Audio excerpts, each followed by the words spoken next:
Assalamualaikum warahmatullahi wabarakatuh. Halo teman-teman, perkenalkan nama saya Leli, NIM 7012580. Saya dari kelas 2B, Prodi Sistem Informasi, Fakultas Sains dan Teknologi.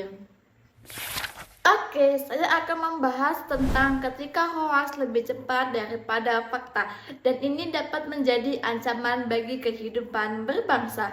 Yuk kita simak video selanjutnya. Kalian pasti sering banget kan mendapatkan informasi di akun media sosial kalian dan ternyata informasi tersebut adalah hoaks. Pasti kalian tuh kecewa banget kan, ya kan?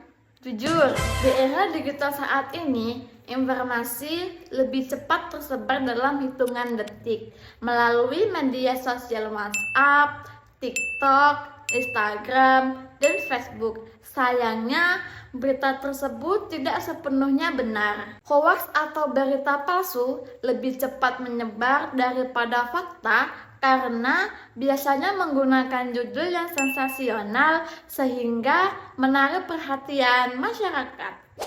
Fenomena ini dapat menjadi tantangan besar bagi kehidupan berbangsa karena dapat menyebabkan pola berpikir, sikap, dan bahkan persatuan berbangsa Indonesia.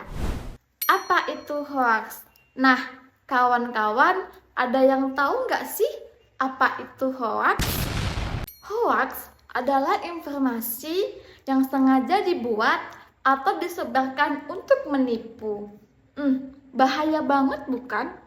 Selain untuk menipu, juga untuk menyesatkan dan untuk menggiring opini masyarakat walaupun berita tersebut tidak benar. Bahaya banget bukan? Hoax dapat berupa berita yang dipalsukan, foto atau video yang diedit, contohnya adalah AI. Yang ketiga adalah kutipan yang dipalsukan. Yang keempat adalah informasi sering dipotong sehingga mengubah maknanya. Nah, ini sering banget terjadi pada saat ini ya teman-teman. Mengapa hoax lebih cepat menyebar daripada fakta? Tentunya kalian bertanya-tanya bukan? Nah, mari kita bahas dengan beberapa poin. Pertama, masyarakat sering memberikan informasi tanpa melakukan pengecekan ulang.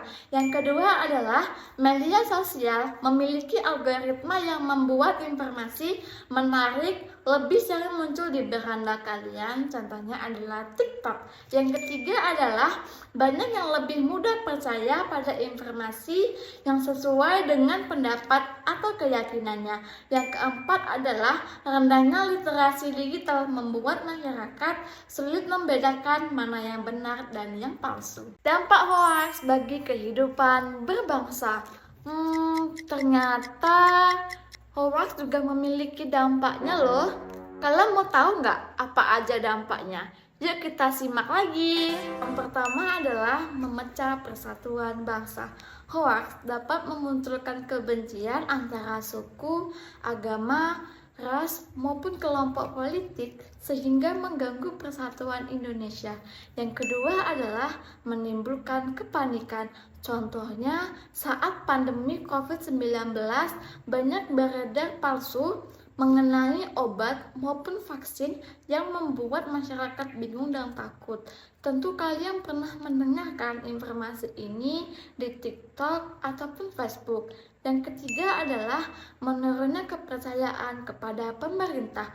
Hoax sering digunakan untuk menyebarkan fitnah sehingga masyarakat kehilangan kepercayaan terhadap pemerintah maupun lembaga negara. Yang keempat adalah merusaknya demokrasi. Saat pemilu, hoax digunakan untuk menjatuhkan lawan politik melalui fitnah atau informasi yang tidak benar sehingga masyarakat sulit menentukan pilihan secara objektif. Nah, ini sering banget terjadi di TikTok ya, sehingga politik-politiknya dibully. Nah, yang kelima adalah menimbulkan kerugian ekonomi. Banyak hoaks yang berkaitan dengan investasi bodong, penipuan online, hingga pencurian data pribadi yang menyebabkan kerugian finansial. Kaitan dengan nilai-nilai kewarganegaraan. Sebagai warga negara yang baik, kita harus bertanggung jawab menggunakan media sosial dengan bijak. Nilai-nilai kewarganegaraan mengajarkan kita seharusnya yang pertama adalah bersikap jujur, yang kedua adalah bertanggung jawab terhadap informasi yang disebarkan, yang ketiga adalah menghargai pendapat perbedaan seseorang, yang keempat adalah menjaga persatuan bangsa, yang kelima adalah berpikir secara kritis sebelum mengetahui informasi yang sebenarnya. Nah, melawan hoaks bukan hanya tugas pemerintah, tetapi tugas kita sebagai masyarakat. Cara mengatasi hoaks ada dampak, tentu ada cara mengatasi hoaks. Nah, ada beberapa langkah yang dapat dilakukan, antara lain adalah yang pertama adalah membaca informasi sampai selesai, bukan hanya judulnya. Nah, ini biasanya terjadi kepada kaum-kaum yang sangat malas membaca sampai akhir ya kawan-kawan. Yang kedua adalah memeriksa sumber informasi apakah berasal dari media yang terpercaya. Contohnya adalah Detikcom. Yang ketiga adalah membandingkan informasi dengan sumber lain. Nah, ini juga penting ya kawan-kawan untuk membandingkan informasi dengan informasi yang lainnya. Yang keempat adalah tidak langsung membagikan informasi yang belum jelas kebenarannya. Nah, ini sering terjadi banget kepada kawan-kawan yang hanya tahu dengan berita-berita yang belum tentu jelas kebenarannya. Yang kelima adalah meningkatkan literasi digital agar mampu berpikir secara kritis. Prinsip sederhana yang perlu diingat adalah saring sebelum sharing. Menurut saya, hoaks merupakan salah satu ancaman terbesar di era digital. Bahayanya tidak terlihat secara langsung, tetapi mampu memecah belah masyarakat, merusak kepercayaan, bahkan mengganggu persatuan bangsa. Sebagai generasi muda, kita harus menjadi pengguna media sosial yang cerdas, bukan hanya aktif membagikan informasi, tetapi juga memastikan bahwa informasi tersebut adalah benar. Dengan begitu, kita ikut menjaga persatuan Indonesia dan menjadi warga negara yang bertanggung jawab.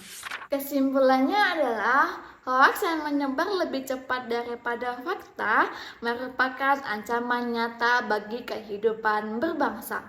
Hoaks dapat memecah persatuan, menimbulkan konflik, serta mengurangi kepercayaan masyarakat terhadap berbagai pihak. Oleh karena itu, setiap warga negara memiliki tanggung jawab untuk berpikir kritis, memverifikasi informasi, dan menggunakan media sosial secara bijak. Dengan bersama-sama melawan hoaks, kita dapat menjaga persatuan, memperkuat fondasi, dan mewujudkan kehidupan berbangsa yang harmonis. Nah, demikian adalah pemaparan materi saya yang berjudul tentang ketika hoaks lebih cepat menyebar daripada fakta dan menjadi ancaman bagi kehidupan berbangsa. Nah, terima kasih kepada Bapak dan teman-teman yang telah menonton video ini sampai selesai, dan saya ucapkan wassalamualaikum warahmatullahi wabarakatuh.